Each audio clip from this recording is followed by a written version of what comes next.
Y una vez que el cuerpo está en forma hay que enfocar la mente. ¿Cómo sabemos si está desenfocada? Bueno, sabemos que la mente está desenfocada por múltiples estudios que demuestran que al menos el 47% del tiempo estamos totalmente desenfocados. Si esto fuera una cosa anecdótica, no tendría más importancia. Uno se enfoca y ya está. Es que el desenfoque de la mente está asociado con una reducción de la salud, con una reducción de la eficiencia, con una reducción en la capacidad de aprender, de tomar buenas decisiones y con una reducción en la capacidad de conectar con los demás. ¿Por qué es esto? Porque hay un circuito en el cerebro, uno de mis maestros, el profesor Judson Brewer, es uno de los que más lo ha investigado. Hay un circuito en el cerebro que se llama la red neuronal por defecto. Es la red del despiste. Tiene sus funciones hasta cierto punto, pero cuando estamos en esa red durante demasiado tiempo, hay otra red que está desconectada, que se llama la red ejecutiva central. La red ejecutiva central es la que nos ayuda a estar en el presente, es decir, en el momento, aquí y ahora, recibiendo muchísima más cantidad de información y, por tanto, tomando decisiones más deprisa. La red neuronal, por defecto, nos lleva siempre al pasado o al futuro. Al pasado, a ver qué hice, tenía que haber hecho otra cosa, y al futuro para preocuparnos. Cuando uno aprende a controlar la atención, que no es someter la atención, es enfocar la atención, se ve que hay un cambio en el circuito. La red neuronal por defecto empieza a apagarse y la red ejecutiva central se activa. Esto se ha asociado con mejoras en la salud, potenciación del sistema inmune, mejoras en la eficiencia, mayor sensación de bienestar y mayor conexión. De hecho, a la red neuronal por defecto, digamos la red del despiste, hay una frase que es a wandering mind is an unhappy mind, es decir, sería una mente que divaga es una mente infeliz. Por eso es tan importante entrenarlo. Y porque hoy en día que vivimos entre pantallas, el grado de déficit de atención que se está captando en niños y en adultos es absolutamente descomunal. Y es muy importante entender que en la raíz de eso está nuestra dificultad para enfocar la atención. Por eso es tan importante leer libros. No digo mi libro, un libro. Leer libros, porque el libro te obliga a mantener la atención. Obviamente no digo leer un libro que resulte insufrible, digo un libro que tenga por lo menos algo de atractivo interés para el lector. Y mantenerse ahí en lugar de decir, ya estoy cansado, me voy a ver qué hay en internet. No, es el aguantar ahí, ir adiestrando, ir potenciando ese circuito. Porque si nos damos cuenta, estamos constantemente moviendo la atención de una pantalla a otra. Y es mentira, radicalmente mentira, que la multitarea sea algo que el ser humano está preparado para hacer. No es verdad. La atención es una capacidad del cerebro humano que cuando nosotros la dividimos, es decir, si yo en lugar de prestar atención solo a, divido entre A y B, digo, no, yo puedo estar en A y B. No, cuando estás en A, no estás en B. Cuando estás en B, no estás en A.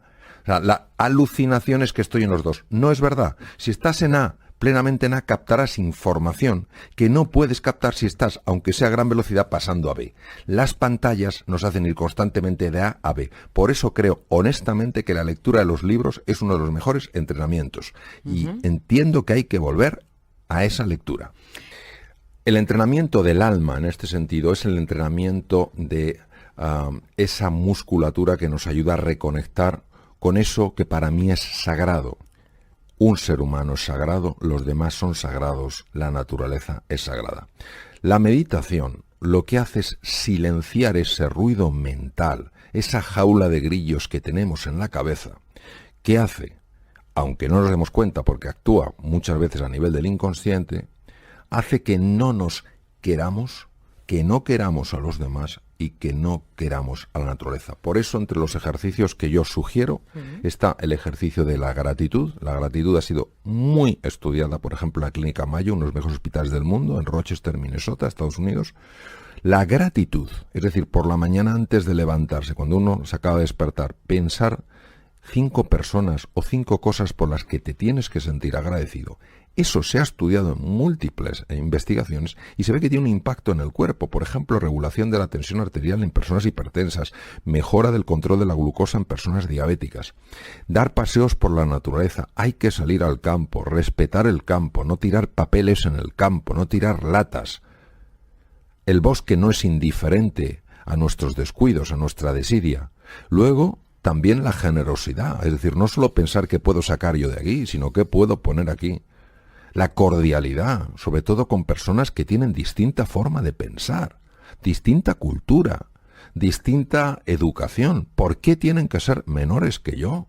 ¿O por qué tienen que ser mayores que yo? Somos iguales en este sentido. Entonces, esa cordialidad, esa empatía y desde luego la compasión, que la compasión no es la lástima, la compasión es el deseo real de poner esa empatía en acción. Es decir, ves a alguien que se siente solo, que se siente aislado, que se siente poco valorado y en lugar de decir, bueno, es su problema, tú haces algo, lo que puedas, donde estés, como puedas, para ayudar a esa persona a reducir su sufrimiento. He de recordar que ha habido sonrisas, lo digo en serio literalmente, que han evitado suicidios. ¿Por qué? Porque una persona que está en su momento más bajo, que ha perdido toda la confianza en sí misma y en el mundo, si se encuentra con alguien, aunque sea un extraño, que tenga un mínimo gesto de afecto, de cordialidad, una sencilla sonrisa, quién sabe el impacto que eso puede tener. Y de hecho sabemos, por personas que han escrito en distintos sitios, que una sonrisa, me estoy acordando de una persona que está decidida a suicidarse, una sonrisa por parte de un extraño, en este caso una mujer, ante una torpeza de él, que lo lógico es que hubiera desencadenado una reacción iracunda por la otra persona, lejos de encontrarse con una reacción iracunda, se encontró con una sonrisa. Ese hombre decidió no suicidarse y escribió una carta a un periódico en Estados Unidos explicando su caso. Hay una frase que me ha llamado mucho la atención del libro, que es: si no puedes más, es cuando más tienes que poder. ¿Qué quieres indicar con eso? Una de las personas, aunque soy un poco conocedor de su obra, pero sí me he acercado a mi manera a su obra, es Santa Teresa de Jesús. Santa Teresa de Jesús, Santa Teresa de Ávila, hablaba mucho de esto, aunque no pueda, aunque duela. ¿De qué habla? Vamos a quitar el contexto religioso. Vamos a hablar de un contexto muy humano. Nosotros no somos quienes creemos que somos. Los límites que padecemos y sufrimos en la vida no son límites que correspondan a nuestra naturaleza. Hay una estructura mental que es como una especie de software virulento que hace que nos veamos como no somos. En cuanto empezamos a salir de esa estructura mental, empezamos a rozar los límites, imaginémonos que estamos cruzando la línea al horizonte, pues nos entra la angustia, el miedo al vacío, como hace 500 años que pensaban que tras el precipicio había dragones, y nos echamos para atrás. Pues no, en ese momento donde crees que no puedes más, que tienes miedo, que te sientes incompetente, que te sientes desesperanzado, que te sientes solo, que ves que todo se te hace grande, en ese momento hay que estirar un poquito más, atreverse un poquito más en aquellas cosas que en tu vida tienen sentido. Porque al atreverte ocurre una cosa singular, que es que te das cuenta de que sí que se puede. Y entras en contacto con un mundo que está más allá del mundo mental y que es el mundo real. Y el mundo real es infinitamente más benévolo que el mundo mental. Y voy a poner un ejemplo. En una situación que no es nada fácil, que es la pérdida de un ser querido. Y una persona diría, por favor, el mundo real, a esta persona tan joven, yo hace poco perdí un queridísimo amigo, en nada, se nos fue nada. Dices tú, el mundo real, pero ¿cómo va a ser benévolo el mundo real? No. Nosotros no entendemos desde la mente el mundo real, no entendemos por qué gente tan extraordinaria se va tan pronto. Pero fijémonos lo que puede hacer el mundo mental. El mundo real ves una pérdida, duele, es difícil. Uno tiene que superar el proceso duelo.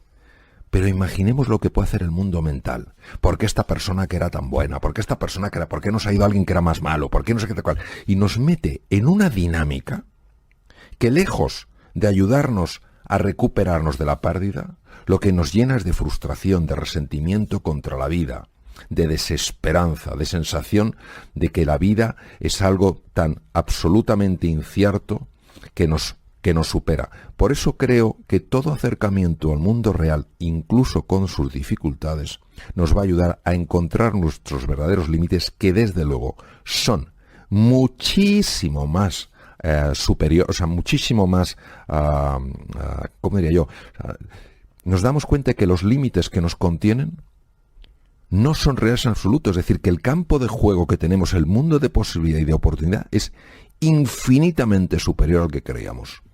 No sé cómo nos podemos acercar. ¿Algún ejercicio práctico? Hablaba usted del de dar gracias. ¿Alguno más que podemos recomendar a los oyentes? Sí, vamos a ver. Y lo voy a explicar en muy poco tiempo.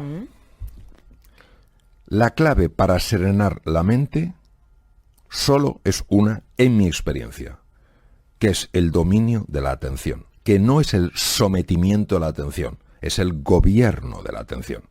Entonces, la atención hay que dirigirla a el presente, cuando el circuito de la mente errante lo va a querer llevar al pasado en sus lamentaciones y al futuro en sus preocupaciones.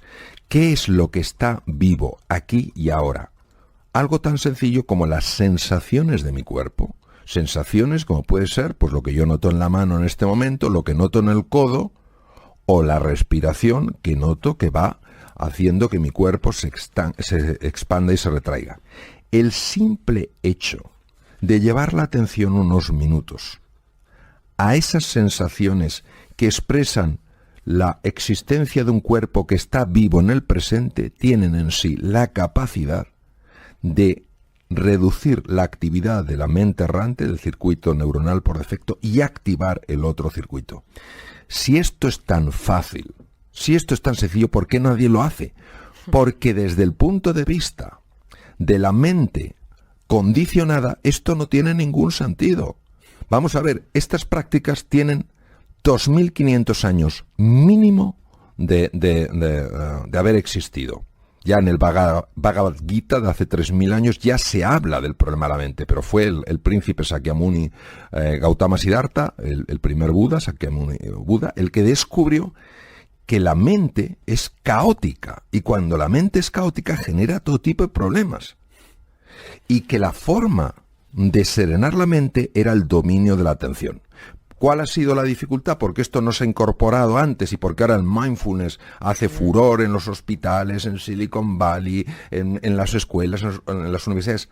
Porque claro, todo el mundo atribuía esto a algo muy esotérico, muy de la religión budista, poco tiene que ver conmigo, es otra cultura, a mí esto incluso me repele. No, la ciencia empezó a estudiarlo hace 30 años, una serie de pioneros, y dijeron, vamos a ver si esto tan sencillo como es poner la atención en el cuerpo, en la respiración, tiene un impacto. Y yo personalmente, con uno de los pioneros en el mundo, el Dr. Herbert Benson, que fue profesor mío, estábamos en el hospital, en el Deaconess de Boston.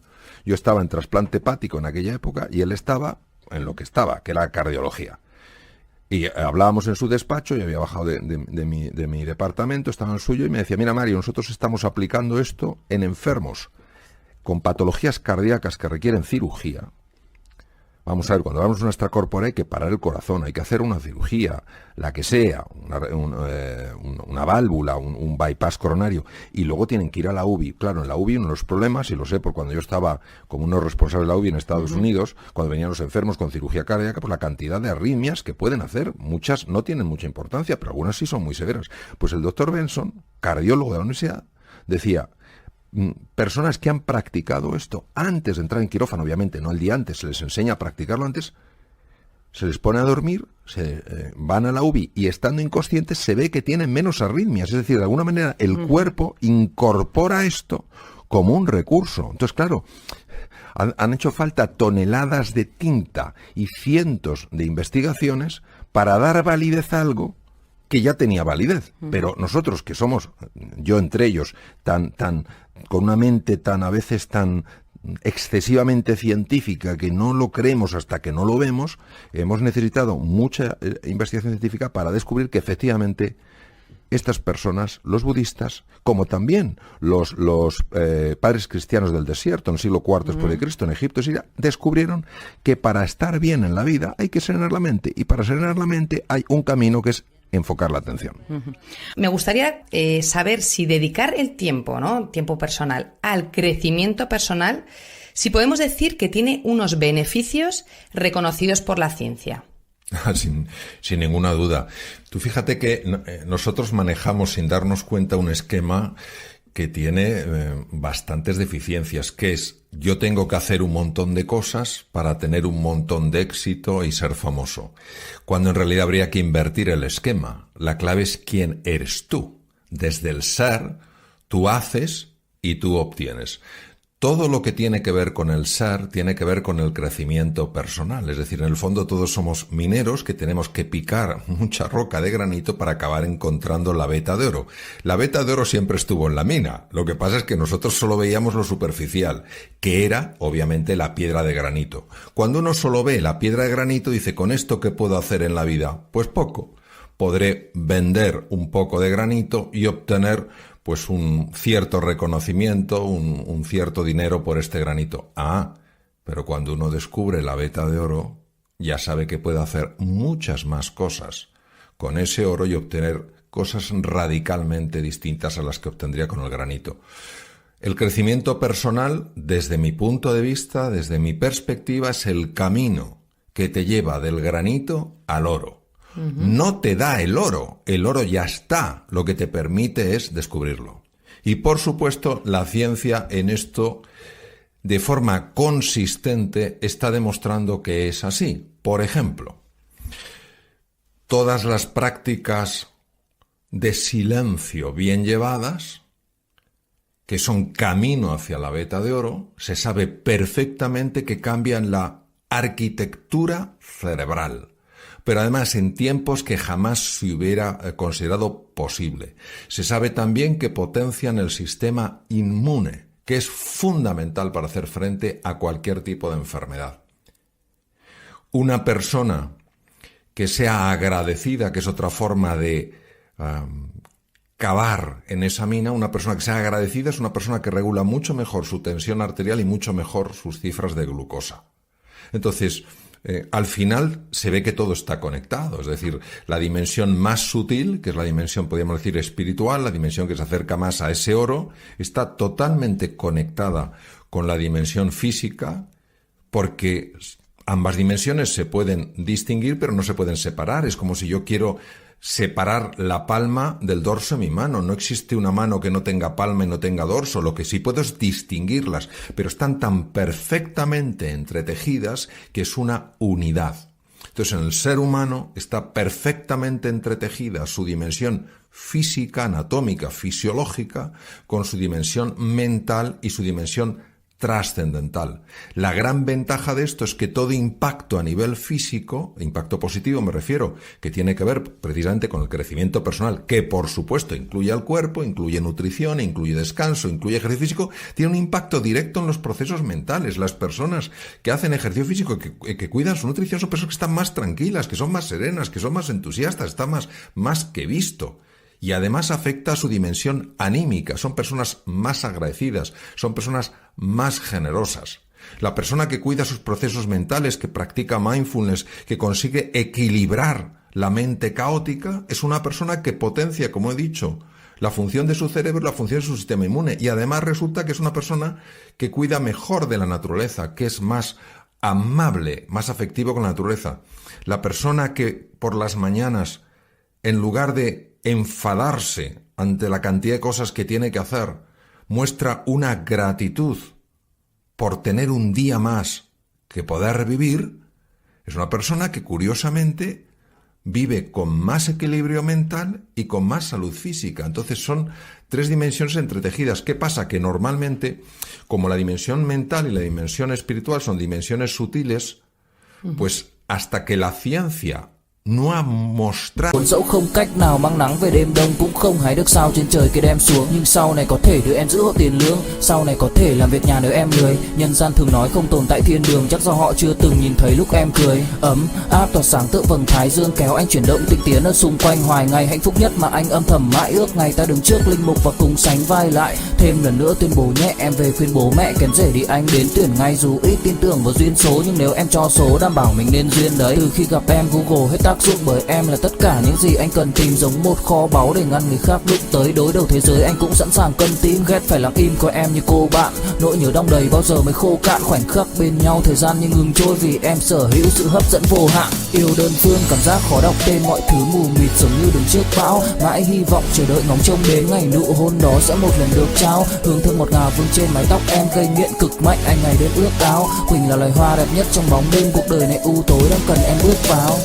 đưa cho anh cái bản đồ vì anh sắp lạc bên trong đôi mắt kia. Hãy đưa cho anh cuốn từ điển vì cảm xúc này anh không thể cắt nghĩa. Chuẩn bị đưa anh. Cómo esas dimensiones tienen un impacto a nivel corporal, pues no se han aceptado. Nos lo hemos creído, no nos lo hemos creído. Y a pesar de todos estos beneficios, que me estaba yo poniendo nerviosa conforme te escuchaba, porque es que realmente es brutal, ¿cómo puede ser que sigamos sin sacar tiempo, ¿no? Porque estás hablando de momentos de silencio, momentos de gratitud. ¿Cómo puede ser que seguimos sin sacar tiempo para una cosa que nos da tantos beneficios? Porque la lente a través de la que miramos la realidad es una lente defectuosa. O sea, nosotros nos creemos lo que nos dice la lente, cuando la lente lo que nos está diciendo no es verdad. La lente nos está mostrando el mundo mental, no nos está mostrando el mundo real. Es decir, si yo en el mundo real tengo tiempo, pero en el mundo mental no lo tengo, yo daré más valor, más credibilidad al mundo mental que al mundo real. Pongo un ejemplo. ¿Que tenemos tiempo? Por supuesto que tenemos tiempo. ¿Que percibimos que no tenemos tiempo? Por supuesto que percibimos que no. Ahora voy a poner este ejemplo tan sencillo. Un amigo mío encuentra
en una casa de su bisabuelo un pequeño baúl que por alguna razón no lo habían visto antes.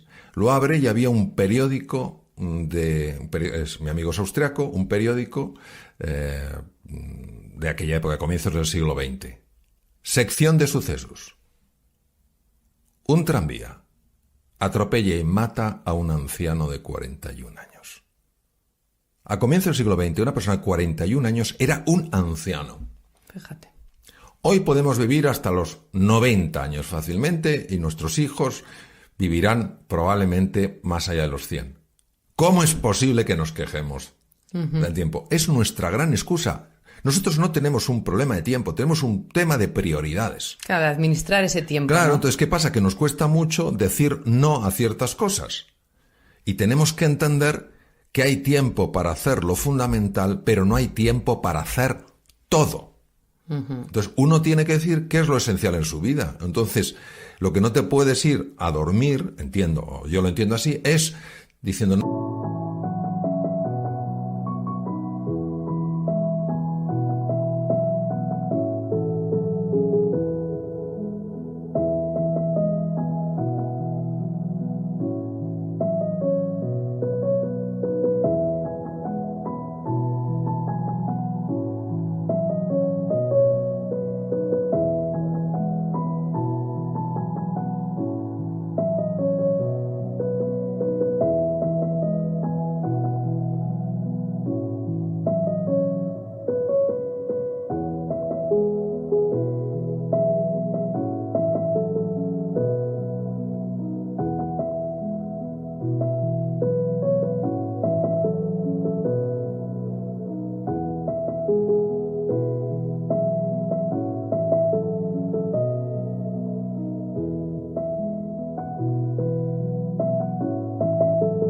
no he tenido tiempo. ¿Para qué? No he tenido tiempo para hacer lo fundamental. No. A lo mejor no has tenido presente lo que era fundamental en el tiempo que has tenido. ¿Y por qué siempre lo que no es fundamental tiene más hueco que lo fundamental? Porque yo creo que nosotros en general no gestionamos nuestra propia vida. Todos tenemos un enorme condicionamiento mental a lo largo de generaciones, no es culpa de nadie, es responsabilidad de todos el cambiarlo. Y al final lo que vamos es siguiendo un poco lo que decía Sigmund Freud, ¿no? El ideal del yo. Para ser alguien en la vida tienes que hacer esto, esto, esto y esto. Para ser tal. Entonces buscamos una perfección que nos ahoga. Y perdemos lo que es el sentido de la realidad.